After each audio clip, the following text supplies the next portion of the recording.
My educational objectives are listed below. Prior to getting into the role of AI in the thyroid US, I would like to talk about its applications in radiology. I will show you some examples. This is a list of chest X-rays scheduled for interpreting at our hospital's PACS. With so many images, it can be difficult to decide which one to interpret first. AI can be used to prioritize the readings based on how serious the illness is. Additionally, AI can reduce the reading time. A 68-year-old woman with a family history of breast cancer took screening mammography. Two radiologists read that there were no suspicious findings on mammography. However, AI indicated that there was something wrong here. A small cancer was detected on US. This lesion was compatible with the site where the AI indicated there was an abnormality. Unlike its application in determining the severity of an illness or finding lesions in images like chest X-rays or MMGs, AI is solely utilized in thyroid US to classify benign and malignant lesions captured by the US performers. Now, let's look at the benefits of thyroid AI for diagnosis. There are several AI tools for evaluation of thyroid nodules on US. AI tools' diagnostic performance may be separated into two categories: comparisons with doctors alone and comparisons with doctors with AI support. This table shows the AUC, or accuracy, of the AI tools and doctors.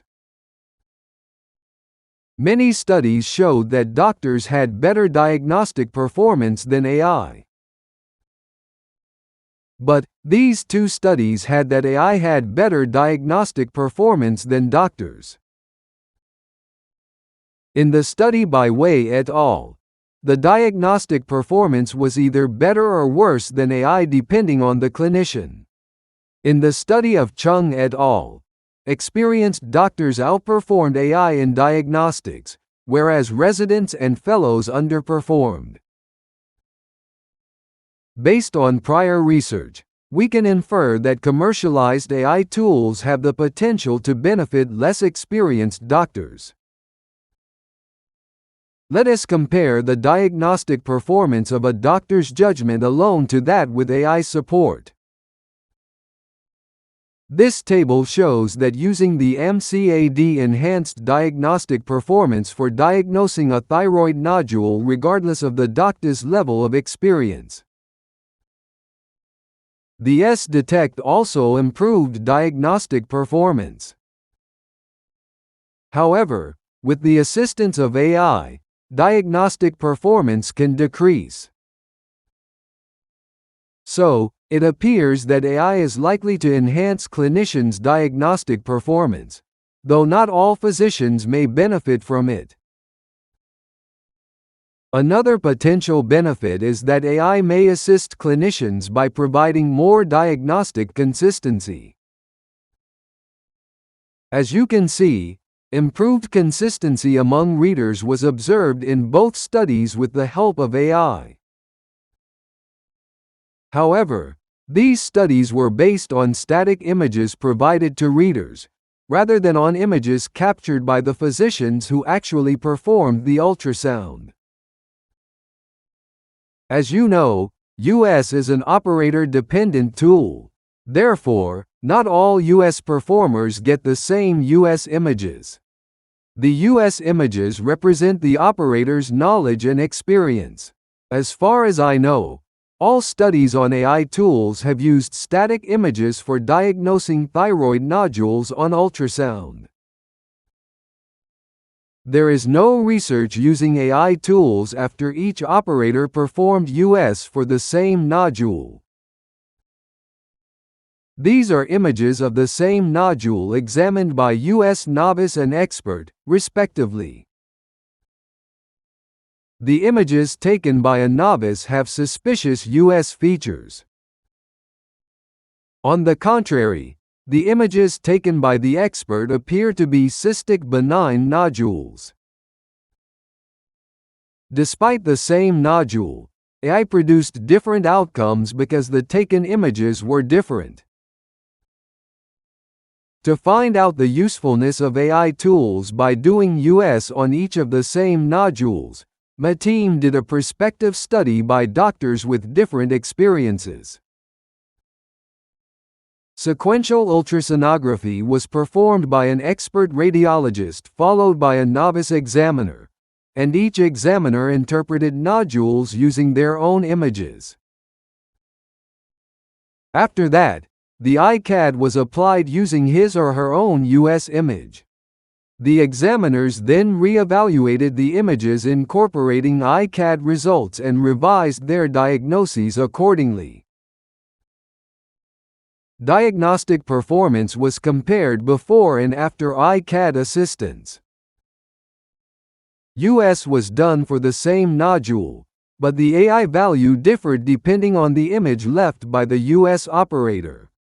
The AUC of AI alone was higher for an expert than for beginners.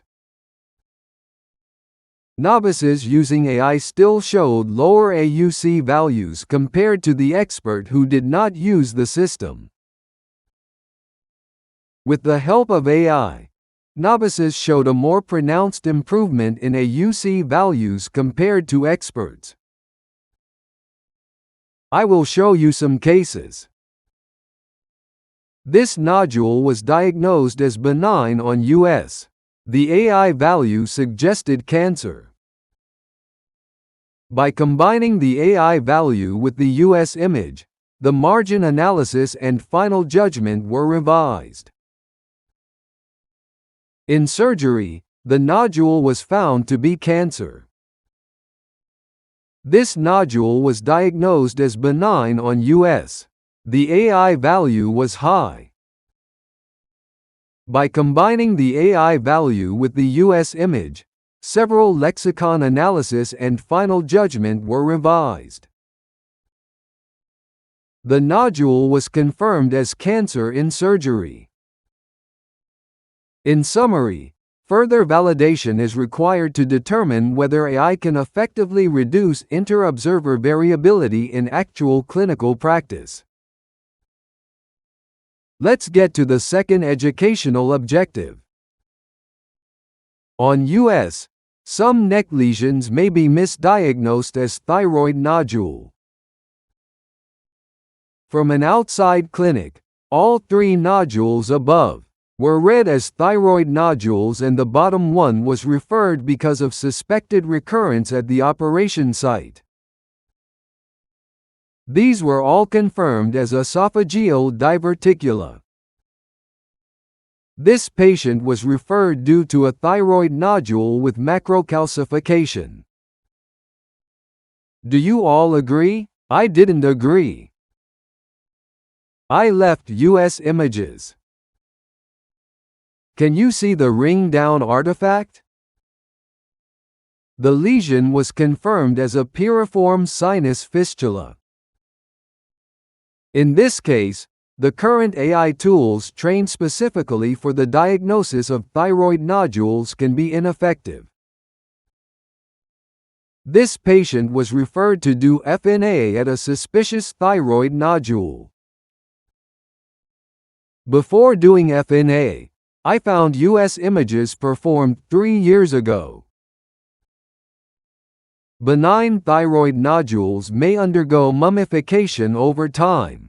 Of course, AI values are meaningless in this case. Therefore, it is important to constantly compare the current image to the preceding one. Sometimes, surrounding structures can be mistaken for a thyroid nodule. This patient was suspected of having a thyroid cancer and was referred for a FNA. Its size was measured. AI value was so high. This is thyroid cartilage and this is cricoid cartilage. In summary, Clinical misinterpretations reinforced by AI confidence can trigger unnecessary and potentially harmful invasive procedures. Let's move on to the final educational objective. I'll now show you several studies that use AI to predict the risk of thyroid cancer and molecular factors. As you know, thyroid nodules are very common in adults. As a result of screening US, we can find clinically insignificant thyroid cancers as well as many benign nodules. Stopping the screening US appears almost impossible. Therefore, I believe it's time to focus our efforts on identifying a clinically significant thyroid cancer. Let's look at several studies on AI as a prognostic factor. In addition to the clinical factors that have been identified so far, there are investigations on molecular or imaging biomarkers. When molecular profiling is undertaken, it is done at one location and is prone to sample errors. This approach may not accurately represent tumor heterogeneity. Imaging biomarkers, on the other hand, may be more representative of nodules than molecular biomarkers are. The development of imaging biomarkers begins with the assumption that the phenotype is related to prognosis. Korean researchers have been particularly interested in this topic. Investigations have found that cancer with suspicious US features had a worse prognosis. All analyses in these studies were performed using the traditional human being visual assessment. Therefore, there was a fatal weakness of lack of objectivity and reproducibility.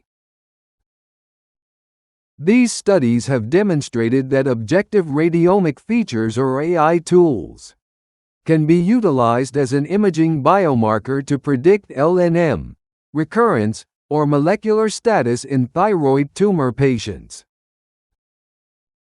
For a long time, the question has arisen as to the molecular biological mechanisms that lead to the characteristic US features of thyroid cancers.